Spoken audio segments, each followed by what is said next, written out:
In this episode of Tech Talk, I have a Yamaha KX300U. This is a single deck, non-auto reverse cassette deck that features Dolby B, Dolby C, and the Dolby HX headroom extension. So it was brought in from a client for repair, and we don't know what's wrong with it, so let's take a look. Got it hooked up to my amplifier, and I've got it hooked up to my sound source, with my little MP3 player with my royalty-free content on there. We'll see first of all whether this thing plays, for starters, which it does. Whoa, that thing sounds slow. First thing we'll notice is that the left channel is low, and if we listen to the left channel here, it sounds pretty muffled. So we'll stop this and see why. First of all, we'll check the head to see whether the head is dirty, because that could certainly cause bad sound. I don't know, guys, what do you think? That looks like a big chunk of dirt on the head right here. You can see it. I'll scrape it off with my fingernail. That may be why the sound is sounding a little muddy on one channel.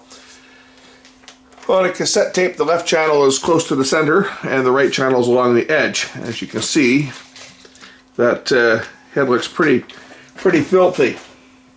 Let's get in here and clean this up and see what comes off this head.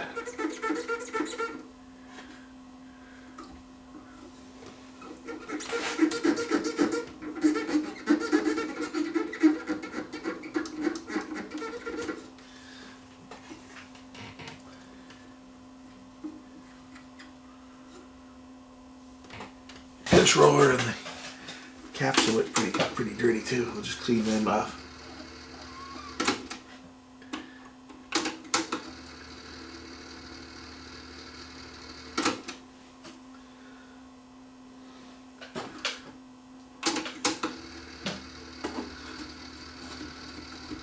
Auto stop is on the supply side, so I just have to flip the supply reel to keep it from stopping, so I can get this clean.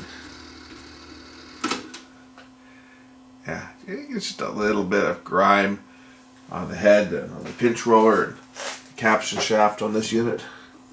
Just a little bit of dirt. Let's see how this sounds now. Have we improved the sound in any way?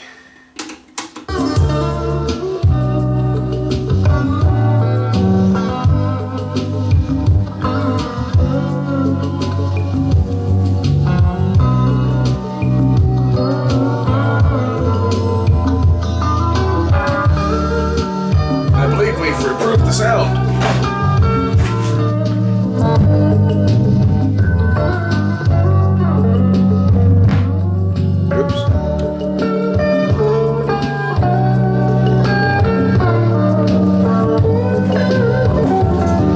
Let's check out the speed. So of course this is where the digital scope comes in handy, and if you think you're seeing some RF on there, well, actually you are. I'll show you. This is my I have my little 1440 kilohertz AM stereo transmitter turned on right now, and in my workshop here, even though it's 400 milliwatt signal, which it's enough power to make it to about the end of the block on the AM band. I mean, it's pretty pathetic, but I'll show you what happens here. It's just being picked up by, I'm connected to the speaker leads off the amplifier. I'm going to play the tape deck through the amplifier and just pick it up off the speaker leads, and the speaker lead is acting as an antenna, and it's picking up that signal. So about 752 millivolts. If I turn it off, you'll see what happens. Okay, so that's all that noise is. You see that? Just my scope is being influenced by a broadcast transmitter. So I think this sounds a little slow. This is a 440 hertz tone, and when I heard the music there, it sounded a little bit slow. And we are. We're 434 hertz. This should be 440. So a little bit flat. So I'm going to adjust the speed on this. Got a light that keeps going on and off behind me. If you see it, all of a sudden the light level changes. It's because I've got my floodlight behind me is going on and off. It's a 40 watt or 42 watt CFL bulb, but it also has been in service since 2002. I've got two original bulbs. One is the one I've shown before where it's held together by a zip tie. I think this one here probably suffering the same fate. If I tap it, there it goes out, you see? It comes back on. I have a feeling I'm going to have to take this one apart and resolder a connection on the ballast. But it's an old bulb that just keeps going. I've got two such CFLs here in the workshop. 42 watt they were. I think they were commercial electric. Commercial electric is what they are. And it's funny because I bought 3 bulbs when I built the house in 2002. I bought 3 of them for the workshop. That was before I put the linear fluorescence in here. I thought that I thought for a while there that CFLs would give me more than sufficient light. So when I built the place, they put 5 just regular porcelain, actually plastic ceiling light bulb fixtures, 5 boxes in here, and I put 3 42 watt, one directly over the bench, one in the middle of the workshop, and one a little bit to my left over that way, one behind me, one above me, and one up to that side. And then the other 2, I think I just put regular 20 watt or so bulbs in there. One of them blew up within the first month. It died. So I contacted the manufacturer and they sent me 2 replacements, which I haven't even opened them yet. They're still in the box. They were TCP lamps. The other 2 are still going strong. One of them is right behind me here. They're starting to go on and off a bit, and the other one, well, the heat from the tube itself cracked all the plastic, and the UV light from it cracked all the plastic. So it's held together with a zip tie. But hey, it still works. I'm waiting to see how long this thing will actually go for, but it's it's 2018 now, so 15 years. These CFLs have been going for 15 years. Anyway, so for those that say that CFLs don't last, I beg to differ. Some of them do. Some of them die. If they get turned on and off all the time, they don't seem to last, but some of them last quite a while. Okay, let's find the speed adjustment on this thing. So here's looking down from the top. This is our real motor. This was our capstan motor. And this one here is, I think it's just a 2-wire, so the speed control is actually on the motor itself. There's going to be a little grommet in the back here, and this is where you adjust the speed. So I'm just going to grab a small screwdriver that I can adjust that with. One of these little jeweler's type screwdrivers works. And I'm going to turn it on, and we'll just adjust the speed right through here to get it to the right pitch. So here we go. Play.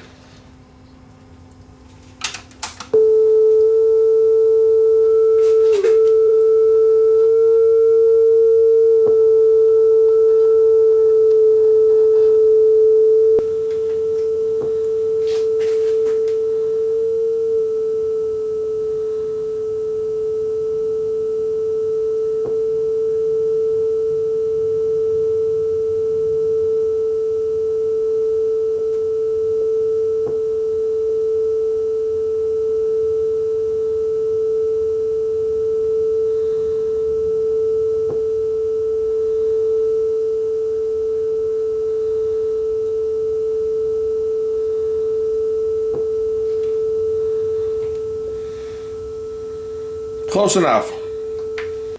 We take into consideration the minute changes due to wow and flutter. That's pretty darn close.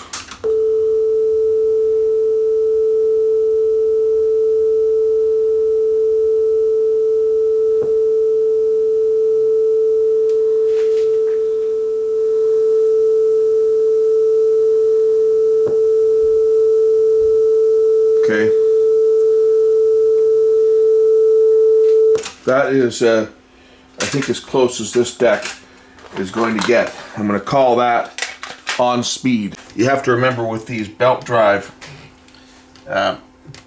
units, which this is, there's always going to be a little bit of variance. It's never going to be exact. And the reason for that is the flywheel effect. Some decks had bigger flywheels, and some of the older ones actually had huge, heavy flywheels. I have an old Sony that I've worked on before, and it's mine. I should do another service on it. It's a big old top loader that I've hung on to because they're a really nice old deck. And the flywheel on that thing, I don't know, it weighs probably 5 pounds. You know, 3 to 5 pounds for the flywheel. It's solid. And I mean, this one here, I don't know whether this one's a metal one. I can't see it from here or not. It probably is a metal flywheel. Some of them use plastic, which was junk, but even at that, the flywheels on these ones aren't very heavy. So you will get some slight drift in the speed, but it's pretty darn close. I mean, that's why they went to direct drive. And my Technics RSM 275, for example, it's a servo, quartz lock servo controlled direct drive capstan motor. And the actual flywheel is quite heavy on that one too. Not as heavy as the old Sony, but it's a good sized flywheel. Here we can see that the belt for the tape counter has just melted, and that's because this is a real pure rubber belt. So one like this, you wouldn't be able to. Oh, why did I do that? Now I got crap on my hands. You wouldn't be able to boil a belt like that because it's just basically turned to goo. So let's see if I can find something to replace that with so we can get the tape counter working, because this is one that's in for service. So I'm going to see if I can find a belt. I'm going to have to clean up though. There's going to be some remnants from the old one. I'm going to have to actually get in there with a Q-tip and some isopropyl alcohol and try and clean that goo out, because if I don't, then what's going to happen is that goo is going to contaminate another belt, and a new belt is going to disappear very quickly into a sticky mess. So we're going to just get in here with the Q-tip and see if I can get this crap out of here. So we have to take out the front of the cassette holder here, because I need to be able to get to the pulley in behind it and clean that off so that I can get a new belt in here for the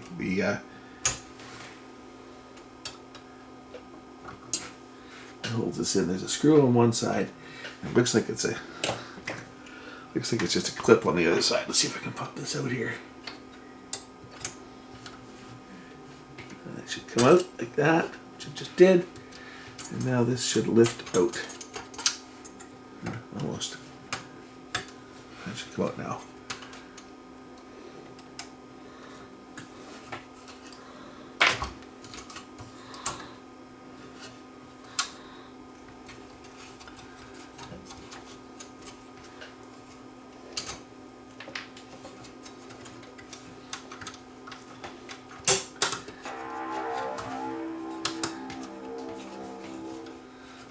This should lift out so that I can get to the tape hub in behind and replace the belt. So we just have to kind of work at this a bit. It'll lift out. I just have to clear all of the tape switches and sensors and stuff that's in here for detecting the type of tape, and it'll lift out. It should anyway.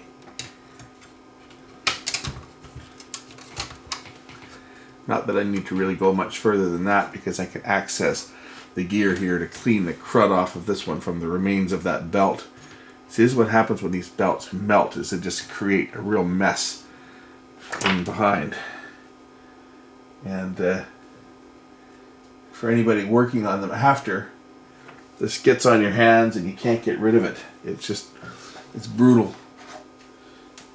And it'll get on anything that you touch.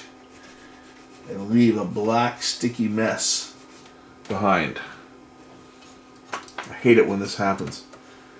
And it happens quite a bit on old tape decks that have been sitting around for years without being used. if this had been continued to be used, this wouldn't have happened.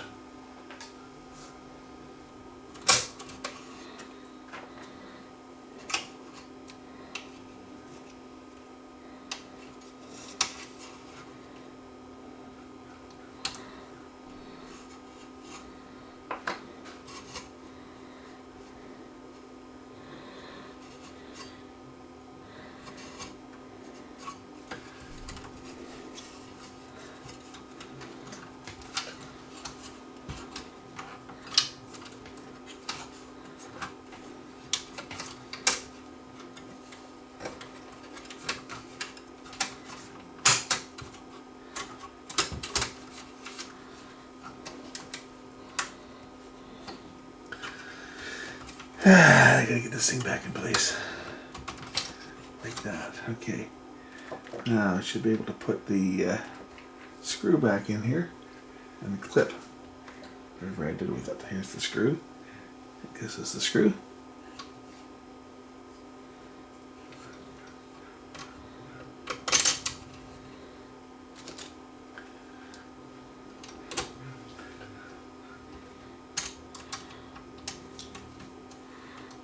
And that side is in place now.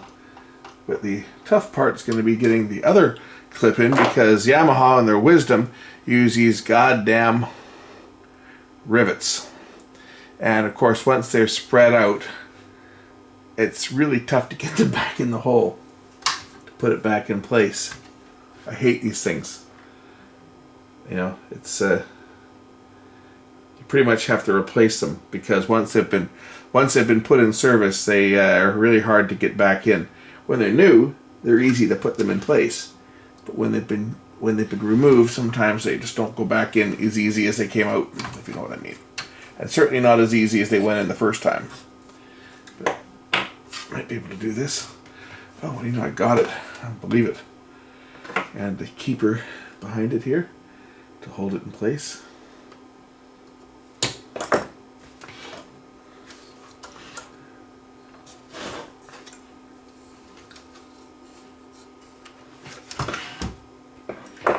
By George, I think I've got it. Let's take a listen to this thing now, and then we'll do a recording on it. So, here's my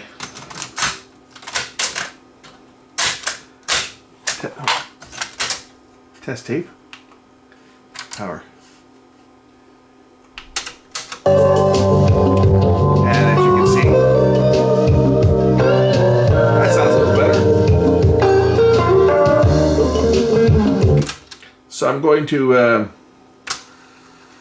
roll this tape forward a bit, and then we'll do a test recording. Okay, we're going to make our test recording here. I'm going to play track number 84. This is actually a track from, this is Triple Scoop Music. This is not Music Bakery. This is another royalty-free content that I have. So let's just track 84. Let this one play.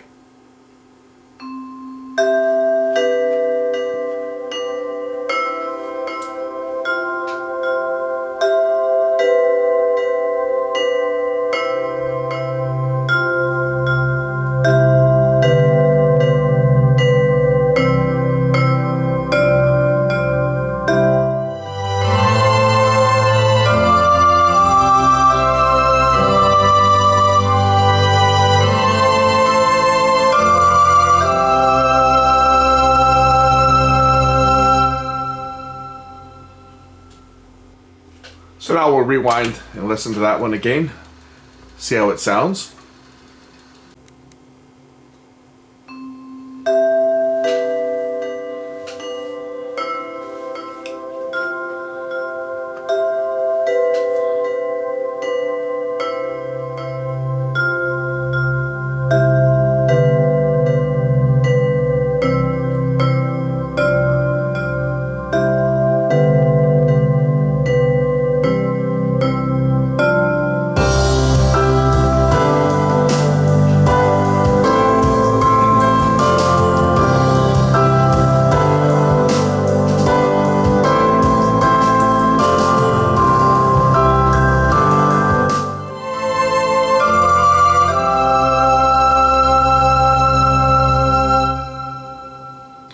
That actually sounds very good.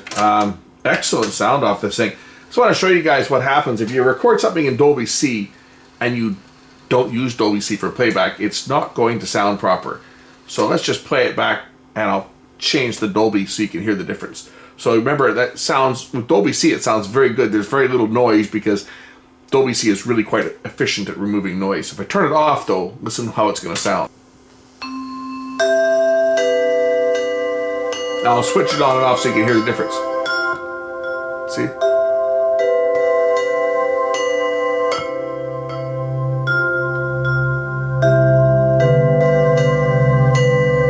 Dolby B doesn't sound right either.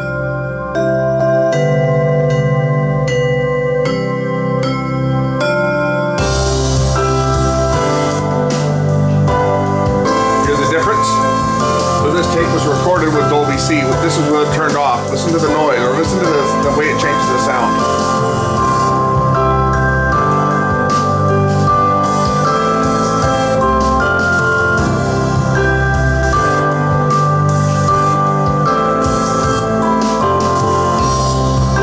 There's Dolby B on.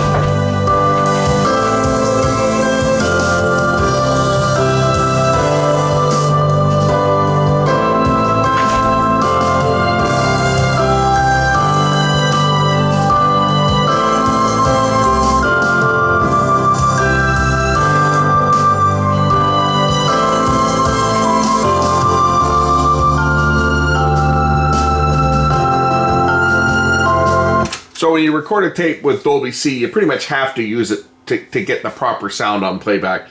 Dolby B, you can get away. If you record something in Dolby B and you play it on a deck without using any Dolby B reduction for playback, your high frequencies are a little more emphasized, but it still sounds relatively normal. Dolby C, though, does, as you can hear, does make a completely different change to the sound.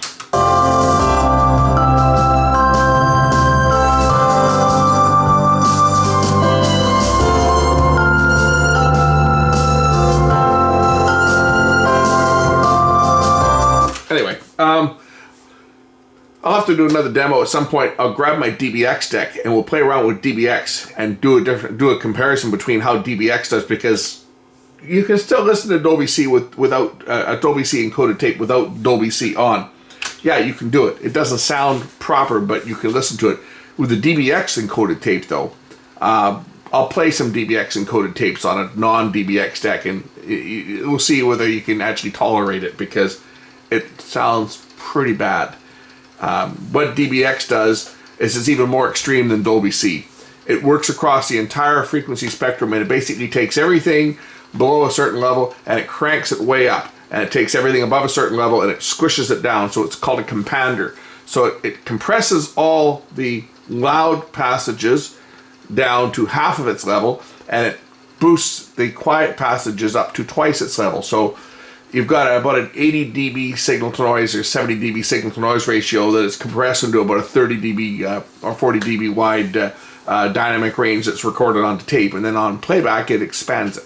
And it does a good job when it's set up properly, but DBX has its own demons. You can get a warbling sound, and it just sometimes it almost sounds robotic if it's not calibrated properly. But you don't get any tape hiss. It's there's no noise whatsoever on it if it's working properly. Not a lot of companies though incorporated DBX into their tape decks. TIAC was one, and Technics Panasonic was another. They were big on the DBX, but a lot of other companies just ignored it because they had to license it from DBX Laboratories and our DBX Incorporated. It was Dolby Laboratories and DBX Incorporated. This deck also has HX Pro noise or headroom expansion, so that's one of the reasons that this tape deck actually sounds as good as it does. And this is not a bad tape deck.